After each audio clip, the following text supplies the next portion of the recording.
2026 বিশ্বকাপের গ্রুপ পর্বের শুরুতে বড় ধাক্কা খেল পাঁচবারের বিশ্ব চ্যাম্পিয়ন ব্রাজিল।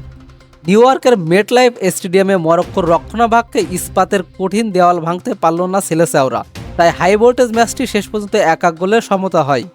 ম্যাচ শেষে সেলেসাওদের নতুন বস কার্লো আনচেত্তি দলের ঘাটতিগুলোর অকপটে স্বীকার করেন। তিনি জানান, বিশ্বকাপের প্রথম ম্যাচে দল কিছুটা নার্ভাস ছিল এবং মাঝমাঠের নিয়ন্ত্রণে আরও অনেক উন্নতি করতে হবে। তবে একই সাথে আশাবাদ ব্যক্ত করে তিনি বলেন, এটি কেবলই শুরু, পরের ম্যাচে চেনা ছন্দে ফিরবে ব্রাজিল। তবে ইনজুরির কারণে এই ম্যাচে মাঠে নামতে পারেনি ব্রাজিলিয়ান প্রাণভোমরা নেইমার জুনিয়র। তার অনুপস্থিতি ম্যাচের প্রথমার্ধেই টের পেয়েছে দলটি। ম্যাচের প্রথমার্ধে স্টেডিয়াম জুড়ে স্তব্ধ নেমে আসে ব্রাজিল শিবিরে। প্রথমার্ধে ব্রাজিলের ডিফেন্সকে ফাঁকি দিয়ে মরক্কোকে লিড এনে দেয় ইসমাইল সাইবারি। তার চমৎকার লব ব্রাজিলের গোলরক্ষক অ্যালিসন বেকারকে পরাস্ত করে 1-0 গোলে এগিয়ে যায় মরক্কো। তবে পিছিয়ে পড়েও দমে যায়নি সেলেসাওরা।